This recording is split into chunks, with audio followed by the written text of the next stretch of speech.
This Torah class is brought to you by TorahAnytime.com. Okay, good Erev Shabbos. Rabbi says we prepare for Parshas Yisro. We have really mind-boggling information, ideas that we've discussed in the past, but Ein Beis HaMedrash B'li Chidush, really something that is quite startling. The Tziyuni is one of the early Kabbalistic works on Chumash by Rabbi Menachem Tziyuni. The Chida brings down the Sefer in the Shem HaGdolim. Rav Moshe discusses it in his Tshuvos.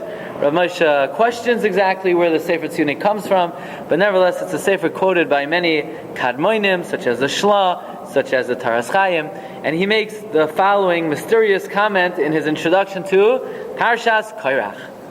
Says the Tziyuni, Korach, saying Korach, why are we learning about Korach? You'll find out. Korach, Avar Beramiza, I will explain with an allusion, Ka'asher Kibalti, with a tradition that I have, Ani. Da, you should know, Ish Hama'ayin, that when you delve into this Parsha, Shehusoid, Shoifech Dam Ha'adam, when you spill the blood of man, Ba'adam, by man, Ba'oisay Adam Atzmai, by man, that very man. So right now, the Shiur should be very clear, and maybe we could do a different topic. But again, the Tziyuni says, the secret of Parshas Korach is the secret of the Pasuk. One who spills the blood of man, Ba'adam, that very man. And the question is, right? That's the question.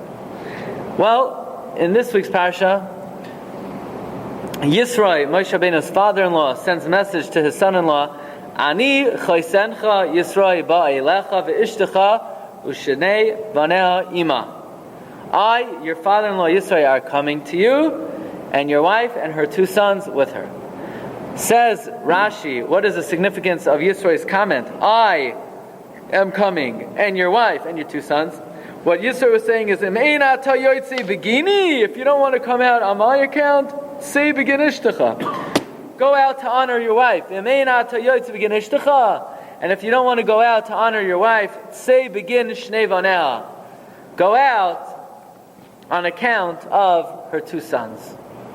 What exactly is Yisro saying? If you don't want to go out to honor me, go out to honor your wife. And if you don't want to go out to honor your wife, go out to honor your two children. Another item of note is in Parshas Korach.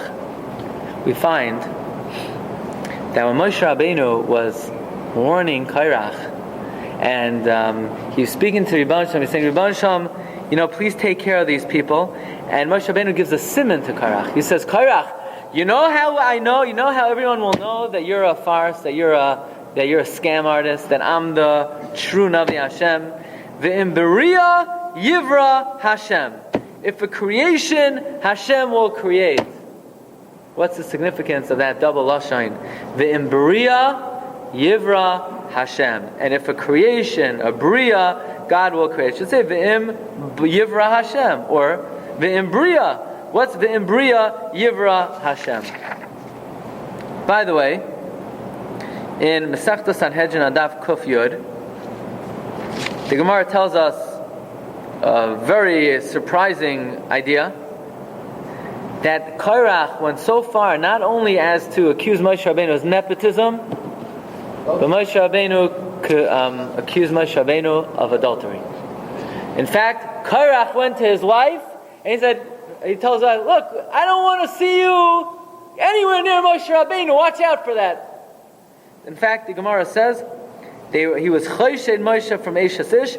He was Makane, his wife. I don't want to see you going near Moshe Rabbeinu. Can you imagine Moshe Rabbeinu, the Navi Hashem, Moshe Isha Elokim, Moshe Rabbeinu, the greatest man who ever lived. How could Korach?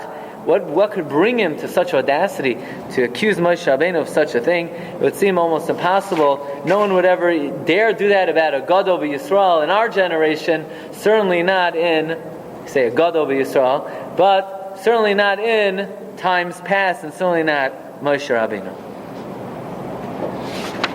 So what exactly is the whole argument between Moshe and Korach? What is this concept of the Imberia Yivra Hashem? Why is Yisro saying either come out to greet me, and if not me, on account of your wife, and if not on account of your wife, on account of your 2 children? Well, comes the Arizal, and the Arizal reveals to us a davar nifla ad ma'od, a wondrous thing. And that is, we know there's a concept of Gilgulim, of transmigrations of the soul, where sometimes the person did not rectify what was needed first time around. There's always take 2 and take 3 and sometimes take 4. Well, the Arizal is megala to us 2 big chidushim. Number 1, not only are there Gilgulim, but each part of the person's spiritual makeup could have a different Gilgul. In other words, person's makeup is Naran, Nefesh, Ruach, Neshama, the lowest level being the Nefesh, the middle level being the Ruach, the highest level being the Neshama. Well, each one of these levels could have a different Gilgul. Comes the Arizal, and the Arizal's megala to us. Look at number 9 on the pasuk. Ki shivasayim yukam koyin. In 7 generations, Kayin will be punished. Well, the question is shivasayim. It should say ki shiva. What's shivasayim? Why 7 twice? Shivasayim is a lashon of 7, 2 times. What's 2 times? We'll have to deal with that. Comes the Arizal, and the Arizal teaches us that Kayin murdered Hevel, and therefore Kayin needed to come back to this world. Says the Arizal, Kayin came back 3 times in the guise of Yukam. Let's do it backwards. Yukam. Mem, the Mitzri. Kuf, Kairach. Yud, Yisro. Ouch. Kayin came back 3 times. Yisro, Kairach, Mitzri. Now Hevel, on the other hand, Hevel also came back. He also had unfinished business. Who's Hevel? Moshe Rabbeinu. Moshe Rabbeinu is Hevel. In fact, that's why, look at number 5. Today I believe we're going to be quoting 6 different Svarim of the Chidah. 5 years ago, you bought me all the Svarim of the Chidah. You have to watch out what you give as a gift. Yeah? So we're going to be quoting today from 6 different Svarim of the Chidah. From the Sefer Nachal Kidumim 3 times, number 3, 4, and 5. And if you're listening online, you want to know what's 3, 4, and 5. Are there sheets? Yeah, they're sheets. They're sheets. You want to know how to get the sheets? Go to Rabbi Glatstein's source sheets at gmail.com. and put in your request. So we're going to be quoting from the Sefer Nachal Kidumim, the Sefer Devash Lefi, number 7 and 8, and 11, and the Sefer Rosh David, number 17, and the Sefer Pnei David, number 18, and the Sefer Midbar Kedemos, number 19, and the Sefer Choimas Anoch, number 21. 6 different Svarim of the Chidah. Okay? And that is, Moshe Rabbeinu is Hevel. That is why the Nachal Kidumim says, what did Moshe Rabbeinu do for a living? Moshe hayaroya. Moshe was a shepherd. Why is he a shepherd? What do you mean? That was his original trait. Hevel was a roya tzoin. He's a gilgul of Hevel. Oh. On the other hand, Kayin comes back 3 times. Yukam, Yisro, Kairach, Mitzri. Yisro, Kairach, Mitzri. By the way, the Igra Dekala of the Bnei Yissaschar, look at number 10, he writes on the second to last line, Yukam is Rashi Tevos Yisro, Kayin, Mitzri. Wow. Well, says the Arizal, now it comes out beautiful Shivasayim, 2 sevens. Who are the 2 sevens? Well, Kayin had 7 names, and Hevel had 7 names. How's that? Yisro is what Rashi says, how many names Yisro have? 7. And how many names did Moshe Rabbeinu have? It's machlokes between the Medrash and the Gemara. According to one account, 7 names. Shivasayim, 2 sevens. 7 names for Yisro, 7 names for Moshe Rabbeinu. Okay. It also says Lamech, Shiva, that's also 2 sevens. Yeah, that's a different shmooze. The 77 on Lamech, Shiva, the Igur Dekala talks about that elsewhere. Well, the lowest part of Kayin was the Mitzri. So Moshe Rabbeinu, who's Hevel, he kills the Mitzri. Why? Kayin killed Hevel round 1. Revenge. We need Nakama. So 3 different times, Moshe is going to kill the Mitzri, Moshe is going to kill Cain, and the father-in-law, the Shver, well, we'll have to see where the revenge happens over there. Okay? Could be that's revenge enough, right? But 3 times, Hevel takes revenge against Cain. Again, Cain killed Hevel, so 3 times Hevel got to get back at Cain. First time, Moshe and the guys of Hevel.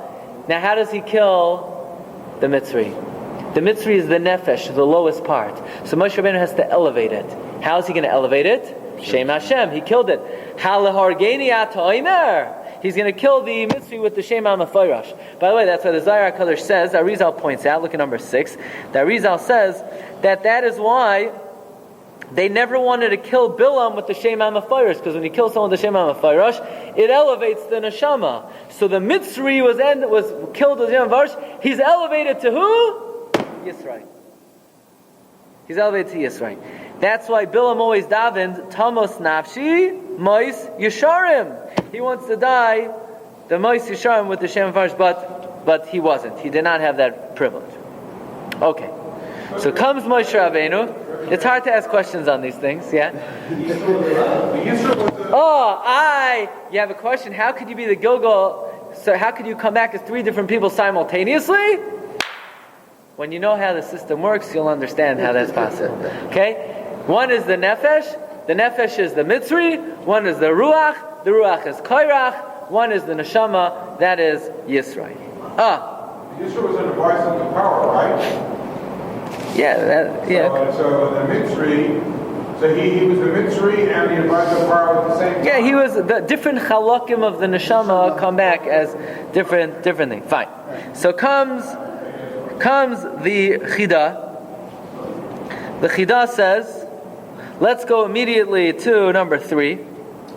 He saw Vayar ish Mitzri Make ish Ivri Mei Echav, but it could also be read Mei Achiv.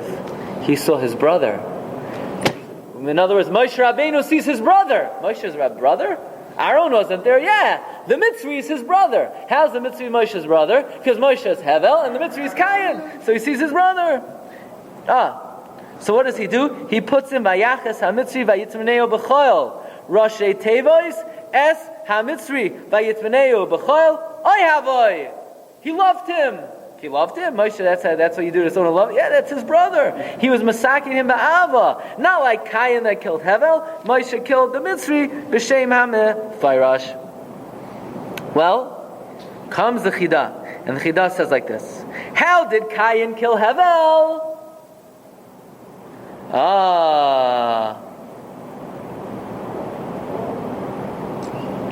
Says the Chida, they were fighting over a woman. Cain and Hevel, what was their fight? What were they arguing about? They were fighting over a woman. Woman? There were no women. We'll have to see. Because Cain and Hevel's fight was over a woman, the Mitzri, who is Cain, is also killed over the woman. How? He wanted Shlomis Bas Divri. He violated Shlomis Bas Divri. Moshe Rabbeinu saw, the pasuk says, Vayifen. He saw Vayar, right? What does the pasuk say? It says, Ra Masha Asalai Babayis, Ra Masha Asalai Basada. He saw what the Mitzri did in the house, and he saw what Cain did in the field when he killed Hevel. That's how the Chida teaches it. And therefore he killed him. Just like Cain killed Hevel over a woman, so Moshe kills Mitzri over the woman. So what woman is this talking about? What does this mean?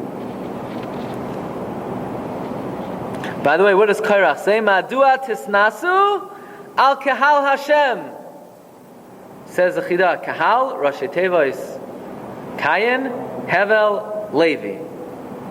Okay, we'll come to more. So comes the Medrash. And the Medrash Rabbah, in number 15, tells us an amazing thing. When Cain and Hevel were born, it says, who was born? Es Cain. When Hevel was born, Es Achiv Es Havel. So with Cain there's one S. With Hevel there were 2 S'en. Says Rashi, one sister was born with Cain, two twins were born with Hevel. Now Cain married his twin sister, and Hevel married his twin sister. The shaila is, there's an extra lady over here. Who gets her? Cain says, I'm the Bechar. She's mine. Hevel says, she's born with me. Says the Medrash, look at number 15. Mahayu Medainin, what was the fight about? Amar Rav Huna. Ta'ima Yisro Nolda and Hevel. There was an extra twin with Hevel. Ze Amarnina the Bechar. One said, I don't want her. I'm the Bechar. Cain said, I get two women. Ze Amarnina Lo Shenolda Yimi. Cain said, you're not going to give her to me? I'm going to kill you. I'm going to kill you. The fight, according to the Medrash, was over the Te'uma Yisera, the extra twin. Comes the Sefer Torah Chaim, one of the Kadmoinim on Shas, in the Masechta Sanhedrin, Daf Kuf Yud. And he reveals to us that we know Moshe Rabbeinu was the Gilgul of Hevel. By the way, there's the Zohar says Moshe's Rosh Tevois, Moshe Sheis Hevel. Moshe was Hevel. Why was Korach Choshed Moshe of Eishas Ish? Says the Torah Chaim, Korach is Cain. Korach is just replaying a bad mistake. The first time around, Cain, what did he do? He said, she's mine. She's mine. You're taking my wife. So he comes back the second time. He repeats the same error. What does Korach say to his wife? Don't go near Moshe Rabbeinu. In other words, he's getting possessive again. Cain's getting very possessive again. The reason why Korach had the audacity to be Mekane his wife from Moshe Rabbeinu, because Korach said, well, I've been through this before. Last time also Hevel tried to take the extra lady. This time I don't want to see you going anywhere near that Hevel. That is the pshat of the Torah Chaim. Well, that says the Torah Chaim, that is why the Medrash tells us, and it's a Gemara in Sanhedrin, that the sun and the moon came to Rebbeinu Shalom, and they said to Rebbeinu Shalom, it's a pasuk, Olu Shemesh v'yareach lezvol. They said, Rebbeinu Shalom, if you don't take up the cause of Moshe Rabbeinu, we will not shine. The question is, why are the sun and the moon getting involved in the machlokes of Moshe Rabbeinu and Korach? So we once gave a whole shir on that from the Bar Yosef, Ayin Sham. Says the Torah Chaim and Nupshat. The pasuk says, Vayasem Hashem lekayin ois. Hashem gave Cain an ois. What was the ois? Some say it was an ois vav. And by the way, according to that, the Chidah says, if it was an ois vav, that is why Yisro, who's Cain, his name was Yiseser, and because of this week's Parsha, it was Nitois of the ois vav. That was the vav that Hashem gave to Cain as an ois, Levilti Hargai. Right, Rashi says, yes, Yisro had 7 names. One was Yeser, one was Yisro. Why did he get a vav? Rashi says, because an extra parsha was added to the Torah. The question is, where did the vav come from? You can't just, vavs are not free. You can't just take a vav.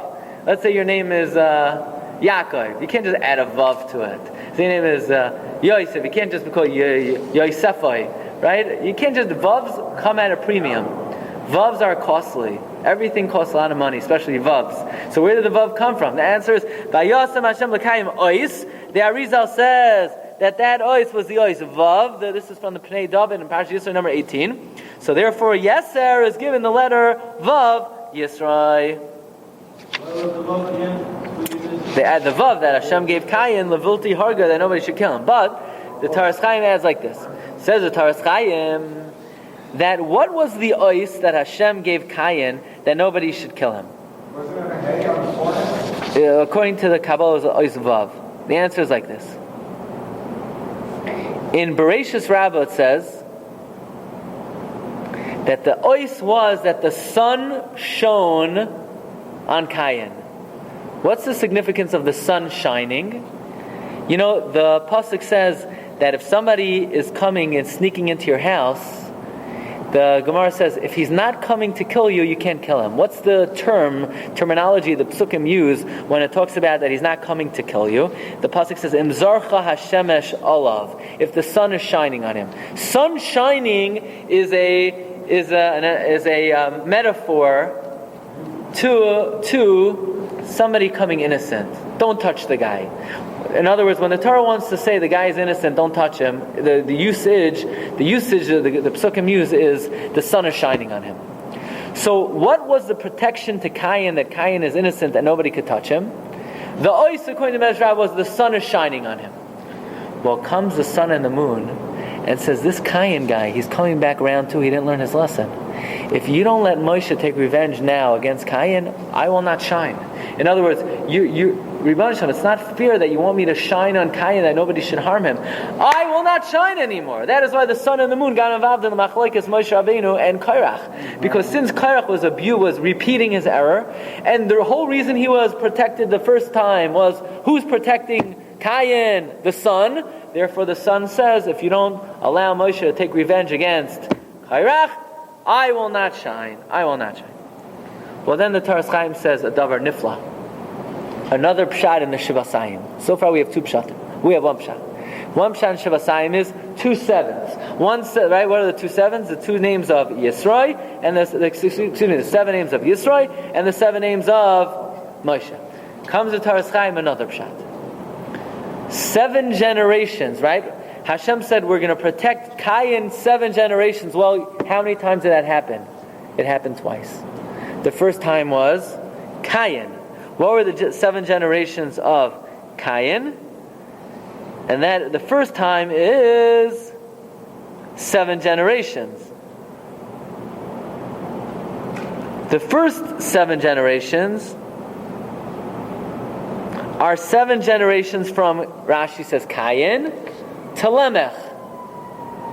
Right? Rashi points out there's 7 generations from Cain to Lemech. But it happened another time. Because the Zohar says that Avram Avinu was the Gilgul of Adam Harishon. That's why Avram Avinu is called Ha'adam Hagadol Ba'anakim. Adam. How many generations from Avraham to Moshe? Abraham, Yitzchak, Yaakov, Levi, Kahas, Amram, Moshe. So you say, yeah, but it's not 7 generations to Korach. Yes, it is. Abraham, Yitzchak, Yaakov, Levi, Kahas, Yitzhar, Korach. So 2 times Hashem waited 7 generations. Time number 1 is from Cain till Lamech, and time number 2 is Adam Harishon. The second time was Abraham till Moshe or till Korach. Comes the Orach Chaim HaKadosh. And the Orach Chaim HaKadosh says, well, Cain's not the only thing in this world that needs to be corrected. Because remember when Cain killed Hevel, the pasuk says, Kol demei achicha tzayakim elai. So Rashi says, demei achicha, damav, v'dam, zari Yosef. Right? What's called demei achicha? You only have one blood. You only get blood once. What's demei? It's to say, Kol dam achicha tzayakim elai. So Rashi says, his blood and the blood of his descendants. After Cain killed Hevel, Hashem cursed the earth. Why did Hashem curse the earth? Because the earth opened up its mouth to swallow the blood of Hevel. Who asked the earth to open up its mouth? The earth has a peh. How do I know the earth has a peh? Upatsasoha adama es piha. The earth has a mouth. Nobody asked the earth to swallow the blood. Eat something else for breakfast. Have a cup of coffee, have some cookies, have a croissant, whatever you want. Well, why are you having blood? Because the earth opened up its mouth to swallow the blood of Hevel, the earth was cursed. Aru Adam Abavarecha. The earth was cursed. The earth needs tikkun. The earth needs correction. The way things work in this world is that whenever somebody harms someone else, the person they harmed will come back to harm them. So the first time around, Cain killed Hevel. 3 times Hevel is Masakin Cain. 1 time, Moshe kills the Mitzri. 1 time, Moshe has Korach killed. And the other time, Moshe is Masakin his father-in-law. But there he was able to do it B'derech Taiva, because there Yisro already reached a high level. He wasn't the Nefesh, he wasn't the Ruach, he was the Neshama. So if the earth opened up its mouth to swallow the blood of Hevel, to be masaking that, now the earth has to open up its mouth to swallow Kayin. So Moshe Rabbeinu says, I'm Hevel. We got to get Kayin in the ground.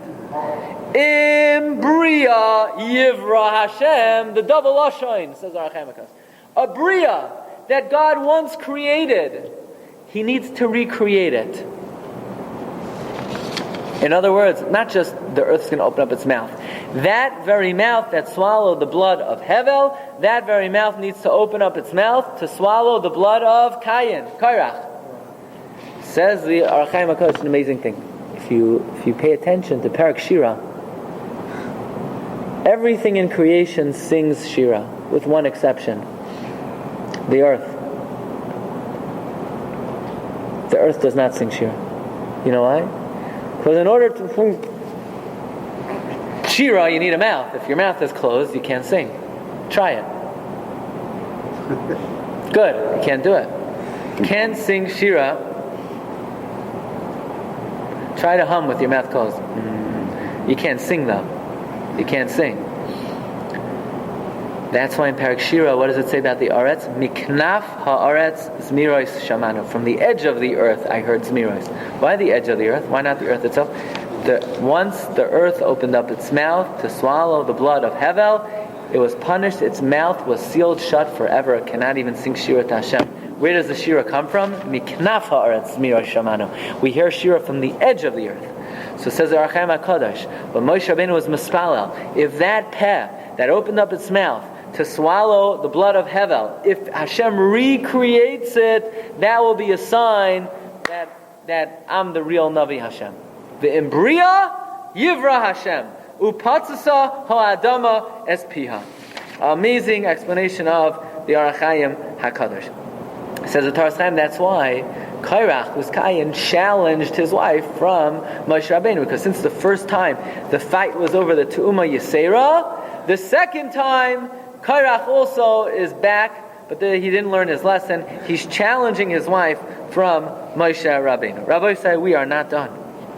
Rabbi said, we are not done. Well, if Kayin tried to get a hold of the Tu'uma Yisera, then the Tu'uma Yisera also has to come back. The extra twin that's born with Hevel has to come back, and this time Hevel has to make sure he gets her. Because the last time Kayin killed Hevel to get her. Who's the extra twin, Rabbi Sai? Tzipora is the Gilgul of the Tu'uma Yisera. Tzipora, the wife of Moshe. The first time Kayin stole her, this time Moshe Rabbeinu gets her. And the blood of Hevel, what does Rashi say? Kol d'mei achicha tzarkem elai. Your blood, v'dam zari Yosef, the blood of your descendants. Who are the descendants now? They also have to come back. They also need to come. They are the Moshe's children. They are the dam zari Yosef that did not make it to this world. By the way, the Chida writes that in number 19 in the Midbar Kedemois, that the Tu'uma Yisera was Tzipora. He also writes this in number 20 in the Devash Lafi, also in the Chomas Anach, that Tzipora was the Tu'uma of Hevel. Rabbi Sai, now it comes out beautiful. Says Yisro to Moshe, Ani chaysencha Yisro boi lecha, Rashi Tevois, Ani chaysencha Yisro. Achi, bro, I'm coming. Ani chaysencha Yisro. Achi. Not Achi, that this is discussing. Achi, I'm my brother. That's what the Chida writes in the Pnei David. Ani chaysencha Yisro boi lecha. Achi. By the way, the Soifei Tevois of Ani chaysencha Yisro is 36, the gematria of Hevel.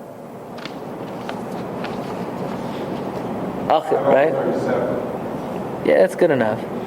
Yeah. So now, what were Kayin's two averos? Number one, Vayomer Vayhi b'Yosam Asadeh Vayomer Kayin el Hevel Achiv. Kayin said to Hevel. What did Kayin say to Hevel? It doesn't say in the Chumash, right? It's an odd pasuk. Vayomer Kayin el Hevel. what did he say? Look in Targum Yonasan ben Uziel. Before he killed Hevel, he said, "Less din, but less dayan." There's no judgment, and there's no judge. There's no judgment, and there's no judge. He said, therefore, I could kill you because there's no judgment, and so on. There's no judge. You ever wonder what is Yisro's contribution to Klal Yisrael? Dayanim. Why is Yisro bringing dayanim? Yeah. Off. Turn off. Why is Yisro being masakin dayanim? Why is he being masakin? The one contribution of Yisro is that the answer is he's masakin aver of Cain. Cain said less din, less dayan, no din, no judgment. What was the other aver? He said there's no dayan, there's no God. Yisro makes one declaration. Ato yadati ki gadol Hashem mikol elokim. I know God is the greatest of all the God. So he rectified both of his problems. He said less din, less dayan, v'ata sechazeh, and ato yadati ki gadol Hashem mikol elokim. I guess so. I guess he saved his skin. Yeah, he didn't have to. So he was masakein on the highest level. The nefesh was corrected through the Shem HaMeforash of the Mitzri to the Mitzri. The Ruach was kairach. He was swallowed in the ground. V'yim bria yivra Hashem. And finally, Yisro was the neshama. Where did he get? But his name is Yeser. Where did he get the vav from? Vayasam Hashem l'kayin ois, says the Chida. So I always wondered, Parshas Yisro basically consists of two parts. Yisro coming and Kabbalas HaTorah. Especially there's an opinion that Yisro came after Kabbalas HaTorah. Like, why are these two things sandwiched together in one parsha? What do they have to do with each other? Yisro coming and Kabbalas HaTorah. Well, there is an amazing sefer. The name of the sefer is Tur Barekes. Tur Barekes, if I'm not mistaken, was a Talmud of Reb Chaim Vital. It's not an easy sefer to get a hold of. The Belzer Rebbe was very fond of the sefer Tur Barekes.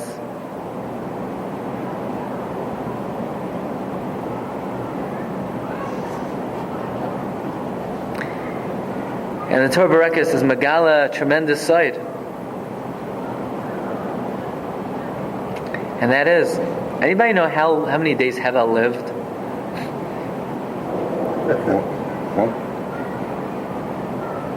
He lived 50 days. And the 50 days of Kabbalas HaTorah was a tikkun somehow. Hevel died, he died young, only after 50 days. The 50 days between Yitzias Mitzrayim and Kabbalas HaTorah was somehow the tikkun, says the Tur Barekes, of the lifetime of Hevel. Lefizeh, we could suggest that that's the juxtaposition of the two inyanim in this week's Parsha. In other words, this week's Parsha is the complete tikkun of Cain and Hevel. First we have Yisro coming, that by Yisro coming to join Moshe Rabbeinu, Yisro is saying, look, you're not going to have to kill me like the Mitzri, you're not going to have to kill me like Kairach, I'm coming to be masakin myself. I'm going to give the parsha of Yata Sechazeh. I'm going to say, Atu Yodati Kigodo Hashem Mikol. I'm going to be masakin myself. And then the second half of the parsha of Kabbalas HaTorah, is the inyan of the 50 days of Hevel, like the Torah Barekes is Megala to us. 50 days of Hevel were niskan through with the 50 days of Kabbalas HaTorah. Lefizeh, maybe we understand what Yisro tells Moshe Rabbeinu. Ani chaysencha Yisro ba'alech. Come out to greet me. In other words, come out to be masakin me. And if you don't want to be masakin me, at least come out for your wife, the Tu'uma Yisera. She also needs tikkun. And if you don't want to come out to be masakin her, at least come out to be masakin your two children. They are the Dam Zari Yosef that also required a form of tikkun. Rabbi say, let's come back to the first Maramakai. Reb Menachem Tziyuni mysteriously comments in his introduction to Kairach, Shoifet dam ha'adam, ba'adam dama yishafich, which literally means, if you spill the blood of man, your blood will be spilled. Says Reb Menachem Tziyuni, you know what it means? Be'oisay adam atzmoi, that very man, you know what that very man means? The person who you killed, he will come back to get you back. That's the secret of Parshas Kairach. Cain killed Hevel. Way back when? Cain killed Hevel. Not only will Cain come back to be killed, Hevel will come back to kill Cain. That's the secret of Korach. In other words, not only was Korach killed, but it's Moshe Rabbeinu who was the one who was Mispalel, V'im Bria Yivra Hashem. Comes the Noam Elimach, the Rebbe, Reb Melech Milozhinsk, and he says on the pasuk, Tairas Hashem Timima, Meshivas Nafesh. God's Torah is complete. He restores the soul. Since God restores souls, that's why the Torah is complete. But if Hashem would not restore souls, we'd be missing a lot of Parshas. We'd be missing Yisro, we'd be missing Korach, we'd be missing Parshas Bereshis. But because there's a concept of the restoration of the soul, therefore the Torah is complete. And this is just a little flavor of the Neflois Mitarasenu Hakadosha. I wish you all Agun Shabbos. You've just experienced another Torah class brought to you by TorahAnytime.com.